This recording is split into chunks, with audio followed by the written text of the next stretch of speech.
Alrighty, what is going on, my fellow Marvel Rivals gamers? It's your boy Coach Apxche, and today we're doing a VOD review for a team, right? So it won't be a solo like we normally do. It's a group of individuals who want to get better, who stack regularly, right? So yeah, without further ado, it'll be a little bit different. So just keep that in mind because we're not going to talk about just specific. So first things first, let's talk about the ban phase, right? Because we can get into the game and we can talk about the nitty gritty and things like this, but I think the ban phase can quite literally win or lose you the game if you just don't really know what you're doing. So if you know that you're coming in as a six stack, right, and you guys play together regularly, you should have an identity or have an idea of who plays what, who's strong at what, yada yada. Obviously, there's meta. Meta is important, right?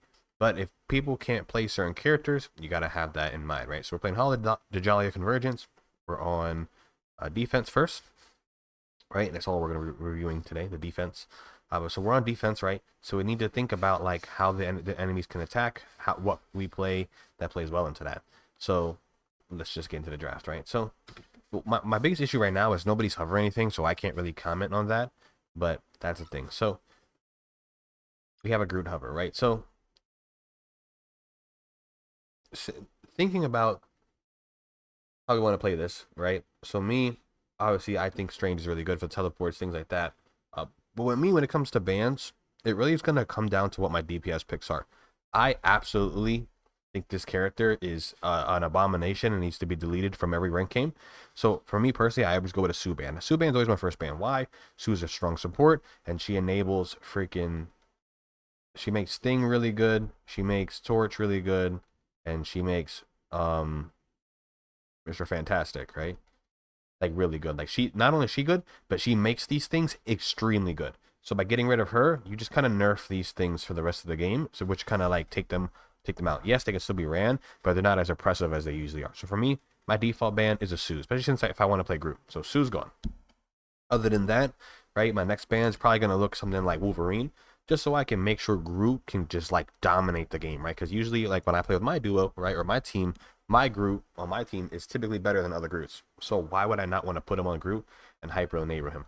I think the Spider-Man ban is super troll. Why is it troll? Because Namor exists, Bucky exists, Hela exists, right? There's so many characters that can play well into that, or triple support that can make his job just like basically impossible.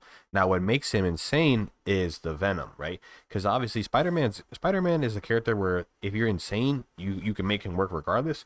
But I can't remember what rank y'all are in, but at the rank we're in, especially typically, this guy's not gonna do nothing unless he has a Venom. Because if he has a Venom, he can do that one-shot combo on certain characters, delete him. If he doesn't have a Venom, he's gonna have to do a lot. You know, like he's gonna have to extend that combo a lot. So I'm not really a big fan of the Spidey ban.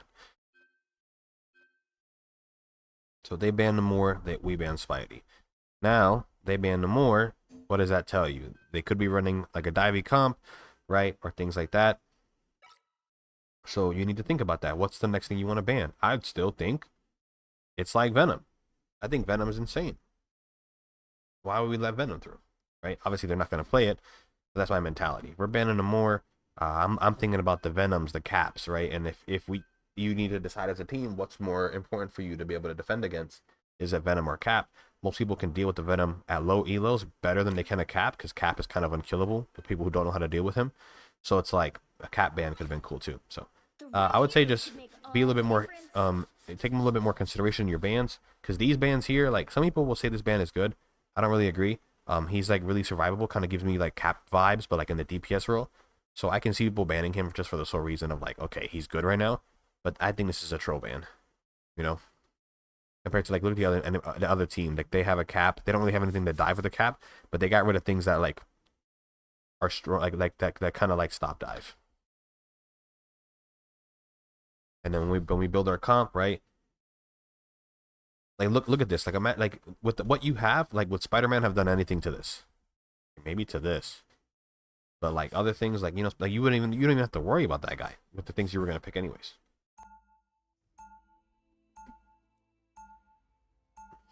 So let's get into the game. Okay, so this is gonna be our team comp here. We're running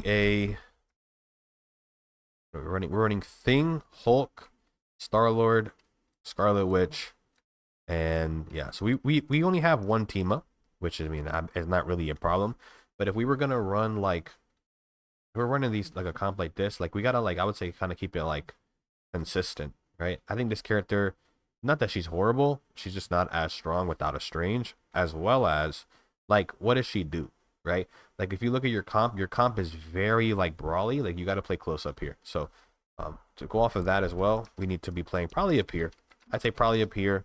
And then because from up here your tanks can see where they're going, or they're going left, we can match them, right? You could probably leave a tank here for the time being, just in case they do like a fake where they go here and they come back, right? You never know. But for the most part, like you want to be up, get information early. You don't want to sit back and just let them take as much free space as they want. So it seems like you're doing that with your thing, which I'm cool.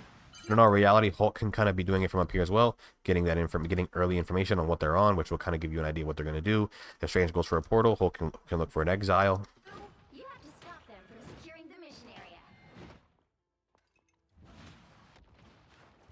So they're not porting, they're just walking up.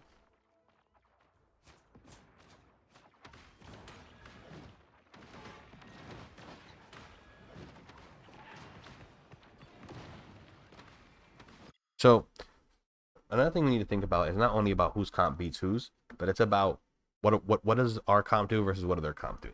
Like if we look at them and we like look at the ults that they have, you know, you got somebody who can just delete your support ults, right? You got to basically stick 3 support ults here, right? And then you have like a big ult, and they have a lot of big ults, right? Compared to our ults, where like Hulk ults like Scarlet ults like never really hits. So these ults are kind of meh. This is just a second life. This ult's pretty good. This one can be pretty good. And then you got 2 support ults, right? So like they have like a lot stronger ults than you guys have. So if you take out these long drawn out fights, and let's say like nobody gets eliminated, when it's their ults versus your ults, like their ults are gonna win, right? So this is things as like a tank player or people who just have more experience. Like y'all should be looking at that, breaking down. Okay, what comp do they have? Who's gonna build ult faster? Yada yada yada. Because especially like these first initial fights, they're gonna be very pokey. Especially if Hulk was to get that information early on, that whole time they're walking up, you're thinking about that, and you're kind of gauging how you should take the fight. Because if I was y'all, I feel like the best way to take this fight is to not take a poke fight, right? Let them, at the end of the day, we're not fighting them to get eliminations, we're defending an area, right? So if we know that our fights if we want to keep close up fights, right, and we know we don't want to allow them to build ult charge, I'll let them walk through, right? Play the high ground, and then once the tanks go through or try to contest you, you can drop onto their back line. Things like that, right? It's like your fights, you want to end them fast, so you got to attack the things that are going to blow up fast, right? And things of that nature. But taking this straight on head on fight, like you're never going to get a pick here. They should play smart, and they're just going to poke you out, right? They're slowly walking forward, right? We're not really putting pressure on their back line. We get a pick on the Iron Man, which is cool.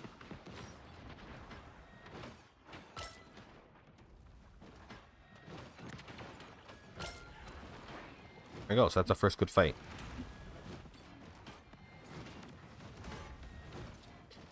So while this is happening, somebody should be kind of like holding tab here and there, just to kind of like have an idea of what they might be switching up on if they're rolling out on anything differently.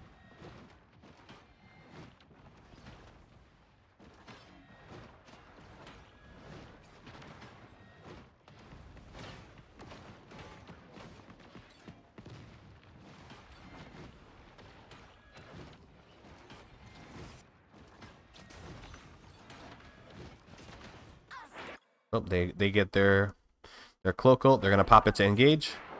They're gonna walk in now. We counter. Yeah, obviously double support ulting's not good. So when we think about support ults, right? You have your, in my opinion, this is your counter ult, and then this is your like flex support ult. Yes, this ult can counter things, but I think the better ult is going to be the Su ult. So it's stronger. It makes them blind. They get slow when they walk in. Yada yada yada. I like this for like aggression as well as just like using this. However, right? So right here, I'm not opposed to using this. If they cloak ult, right, and you feel like this fight's gonna break out and they're gonna have the advantage, cloak ult back, right? Because you're trading an ult for an ult, that's fine. And it's not like you need it to specifically counter something, right? Because the only ult you really need to counter on their team is basically the strange ult. Like the Bucky ult, you could counter too. So yeah, you could be like, oh, well, I can use both ults. Like I can use an ult for an ult, but at the same time, they wasted one to try to win this fight. So I'm not entirely mad. If you can hold on to it, that's cool. But I think the cloak ult's fine here. I just don't agree with the Su ult. You're over investing this. So now all they got to do, right, is like, oh, we just got to not die. which they shouldn't because they have a cloak ult, right? And dang, Su ult does not last very long. Oh, the fact that the cloak ult that got popped first outlasted your Su ult is crazy. That's another good reason why you shouldn't react with Su to cloak ult. We're starting to lose people. So you basically like, yeah, you overcommitted on that fight and it, you know, bit you in the butt. Yeah. Make sure as supports we're communicating. Like if I'm the Su, my thought process is I want to hard counter ults. If I'm the cloak and dagger, my mentality is like, oh, I want to either counter a support ult or I want to just like use this aggression. Like the enemy cloak did. She used it aggressively. So now when we think about how we want to hold up here, it's the same thing in the sense of like we want to hold up close.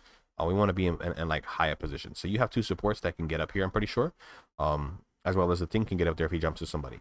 So I would say you just want to take these close fight. Either you're going to be all the way up here or you're going to be all the way back here. I don't like you playing in this, what I would call the void, right? Because it's way too open. In all reality, if they don't want to get hit by your tanks, they don't have to. They just sit really far back and they just shoot and they let the cart slowly walk up. They build ults and then they commit ults, which they already have ults, right? So they're going to look to be using ults this fight. They know you don't have any support ults. So in all reality, they wait. Y'all get grouped up. They probably pop this ult and then they just win the fight.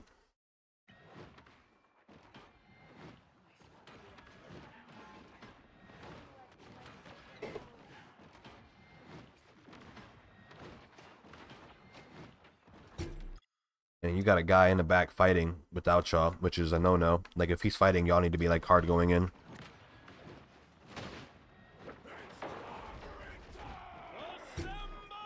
Big ult by the thing. But y'all are already down one. So, like, you're committing an ult when you're already down one. They're just going to counter ult. And they were already winning the fight anyways. Now they're going to chase y'all down.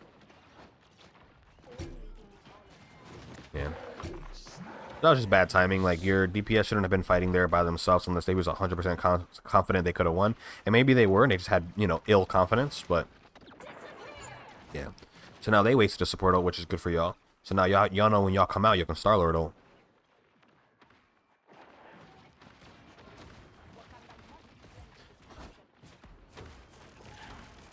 Gotta look for a Starlord ult. We know they don't have the ults. Come on. But we already got what? We already got a pick. So do we even need a Starlord ult? I mean, I don't know if we need to. We already got one.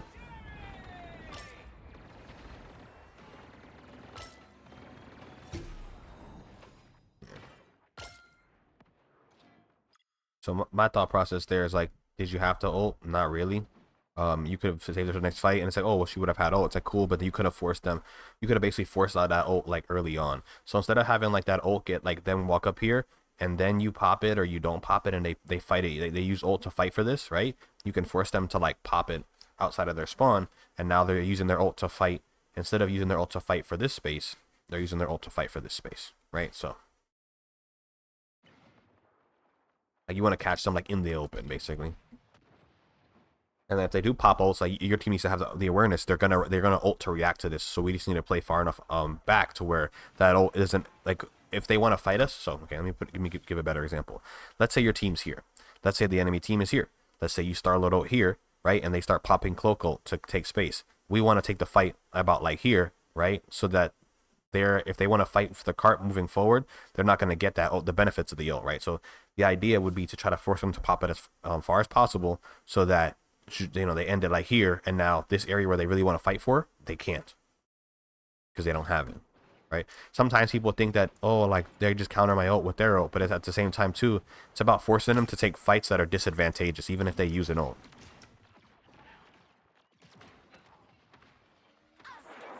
So exactly, and this is my exact point. You see how like she's popping in here, and look how much space she's gonna cover. Boom, boom. Right, and look at how much space they can fight for in comparison to where if we would have tried to make her pop it here, then it's dash, dash, dash, and then maybe she dashes back once, dash, right? And now they're fighting right here. You could just back up. You don't even have to fight them there. Entice them to walk out of that ult so that they don't have that advantage, right? While you're still fighting for, okay space. Because right now, you're fighting them while they have an ult up, and look at your health. Like, and then now you guys are worried, and now y'all are forced to pop an ult, which sucks. Because now they can use an ult to counter your ult. And there it comes. Bang. And obviously he popped it a little too early. Oh. Never mind. Oh, that only got one? Oh, Lord. That's crazy. I should have definitely got more, probably. But that worked them back. Yeah. So, I mean, I don't know how that Iron Man ult, like, kind of failed there. Yeah, how did he mess this up?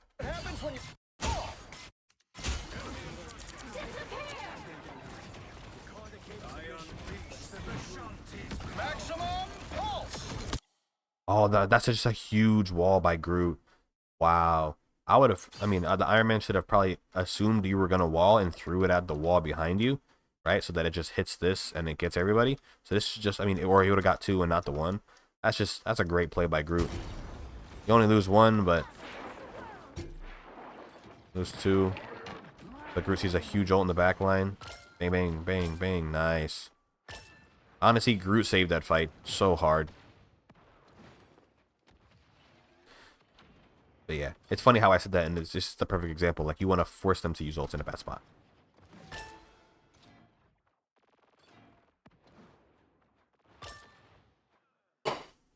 Shout out to Groot. Shout out to Groot.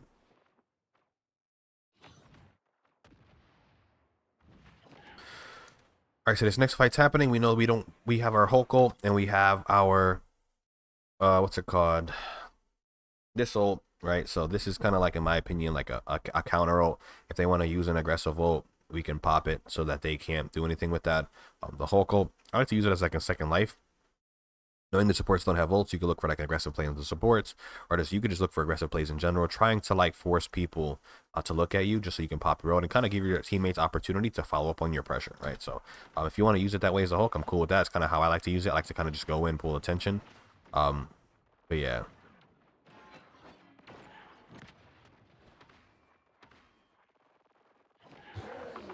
But yeah, jumping out and popping the ult, I'm not really a big fan of. Because now you got to go right back in. I would have rather you just stayed in if you were going to pop it. Right, because now, like, you're preventing them from walking in.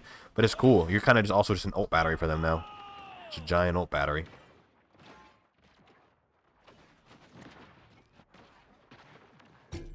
Yeah, how many ends up dying anyways.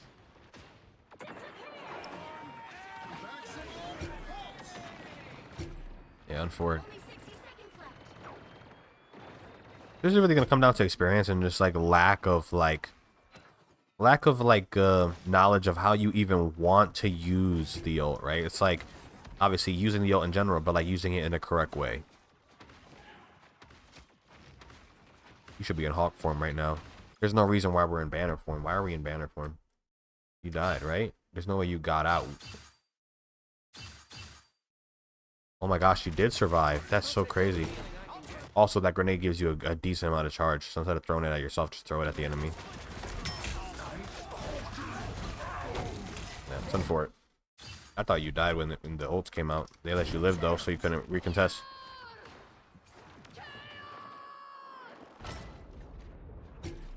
We're really fighting up here with ults, too, which kind of sucks because it's like... What are we fighting for, in a sense? They already got the checkpoint. When we think about how we want to fight, you want to kind of fight for power position. So like here, like this choke is a strong position. This high ground that oversees the choke is a strong position. So this building's very important, right? This is also important too. So basically just the building's important. When you think about fighting here, like I feel like this space is important here, as well as this corner and this high ground is important here. The open space is not as important when you're fighting for here. Obviously, the high grounds are going to be the important areas depending on where the enemy team's going and what you're running, right? So it's all about thinking about like what's the strong areas. And it's like, why are you fighting here? If in my opinion the strong area is going to be this choke here with this high ground, like controlling this, it helps you control the choke, right? So it's just about setting up to fight for map control that matters, right? So you have this control so you can fight here, and if everything goes well, maybe you can get a little closer up so that you can fight for this. But in our reality, spawn so close that it's like, is it even worth it, right? No, probably not. So you just keep fighting for this space here and just defend this choke. Fighting up here, it puts you at like a disadvantageous fight because you're now equalized. You know, you're fighting a neutral fight compared to one that has an advantage for you. And then they cloak out, and then we double support out again. That's probably gonna be the biggest issue that we're seeing in this game.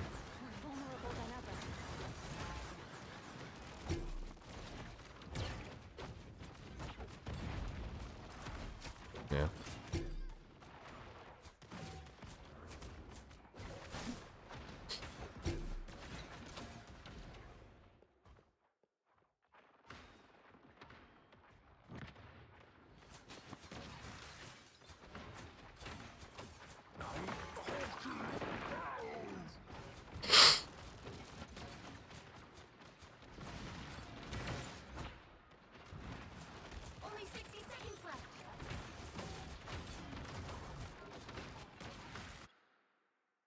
We have Grudo. We could probably look for a fight here.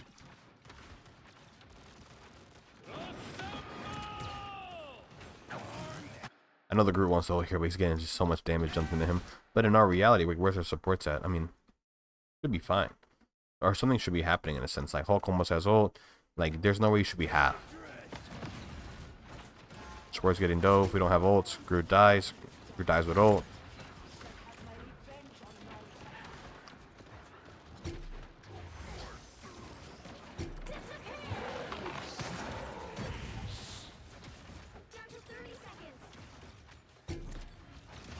Hulk stalling, which is good.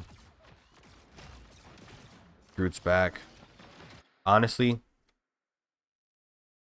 I'm weird, right? Do I have any? Oh, I don't have any backup. But if I knew I had backup, I'm low-key just ult. I'm just ulting this Iron Man. I'm just catching him now. All Strange is behind. Is he looking for ult? He's so low to the... Oh, but we popped the Groot ult. What are we doing? Don't pop it on him. That sucks. Yeah. You getting ult sucks, but like... Shouldn't have popped ult there. Nice, good pick.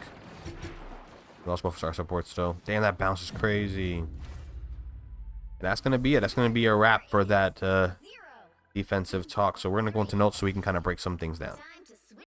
All right, so the notes for today. Oh, all right, so the notes for this video, right? It's going to be these three major ones, right? So number one is going to be ult economy, right? Managing and using your ults appropriately. Obviously, the glaring issue of this VOD was these support ults, right? We're double support ulting too many times. What does that do? That creates a single time of invulnerability, but then the enemy can just wait it out, right? And it just punish you after, especially if you're using them in a bad way, right? We want to make sure that not only are we using our ult in a good way, but we're having conversations. When we have supports, right, and we can use some glaring examples to make it easier to understand. We'll use Loki. For Loki to use his ult, Loki has to find the person they want to copy the person, right, and then pop the ult. You see how there's 3 steps? And even though it can happen quickly sometimes, there are 3 steps, right? So there's 3 steps Loki has to take. So a lot of the times, Loki react ulting is hard because, let's say, legendary. Now I gotta look around for my support unless they were right next to me, and then so I gotta look for them, I gotta copy them, and then I gotta get the ult off before someone else gets eliminated. And if you have all the cooldowns, you can throw your stuff down, yada yada yada, right? Like, I'm not saying you can't react to stuff, but it's just really hard. So with that being said, when I play like Loki, I like to look for ults that are more proactive, right? Like, okay, like I have let's say I have a cloak and dagger, and I'm like, hey, we could really use an aggressive support ult to fight for this space, because they don't have this or they don't know whatever condition, right? And do that on my time compared to having to try to react to something. In that game from last game, you had a Sue and you had a cloak and dagger. Both ults can be used reactionary, but one is inherently better for like aggressive plays, as well as just like using it more willy-nilly. You don't always have to counter an ult with an ult. Sometimes you can use it to initiate fights, right? Like, for example, Captain America ult. You don't always have to counter an ult. You can pop it as you walk in, things of that nature, right? So just making sure that we're talking about those things, so that we're not double support ulting, making sure that we're using tank ults in the right way, not just dumping everything all at once, and then just, yeah. Number 2 is going to be power positions, right? So understanding what parts of the map are worth fighting for and what parts of the map are not. Like, just because you can take a fight in an area doesn't mean you should do that. If you have high ground and they got to take a hard fight to beat you off a high ground, you want that fight. Why would you drop off a high ground to give them a more neutral fight just for the sake of fighting? Doesn't really make sense. The goal isn't to fight as much as possible, even though that's nice. The goal is to take as many fights that are in your favor, right? So we really want to emphasize taking fights that are as unfair in our advantage as possible, whether it's by using positioning, high ground, mobility, ultimates, things like that. But the mindset should be, is this fight fair? How can we make it unfair? And then go about it that way, right? And then number 3 is going to be win conditions. This is going to come down to now just knowing the map. You know, what parts of the map do we have to hold? If we lose this yada yada yada, right? Are they on like an all melee comp? This is obviously an extreme example. Are they like extreme range, right? Just think about ways. Not only can you look at the fight in a sense of just like raw utility, like for example, like I said, for example, they have snipers, so you probably don't want to play in the open and stare a sniper down, right? So you want to play more cover, you want to play more close up, or let's say they have melees, they're really brawly. Maybe you don't want to just feed into their play style and try to go head on with them when you don't have a comp of that nature, right? So it's just like thinking about what do they have, what do we have, how do we like play into this, right? And then another thing too would be like, what ults do we have? What ults do we have? Who's going to build them first? Whose ult counters what? And typically you want to think of that more on an individual level so that your team can kind of think about their own matchups and things like that. But if you do have an IGL, it's nice, or somebody who's just really good at this stuff, to kind of just think about those things so that he can lay out the plan for his team. Like, hey, they have Star-Lord ult next fight. They're gonna want to pop it here. If we play like this, we can just avoid it, but we're gonna lose space. Or if we don't want to lose space, we gotta pop this over here, and then we gotta take this fight fast, because if we don't take this fight fast, then our ult's gonna expire. They're gonna pop another one, right? So it's just things like that, right? Just understanding how, like, what they have, what advantages that gives them, what we have, what advantages that gives us, and then just playing from there. Right? And with that being said, that's gonna wrap it up for this team VOD review. Hopefully you guys not only learn something but enjoy it as well.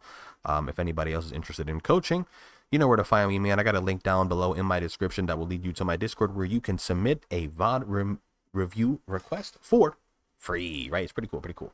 Other than that, hopefully you have a great morning, day, night, wherever you may be. It's your boy, Coach Apxche, and I'll see you in the next one. Take care.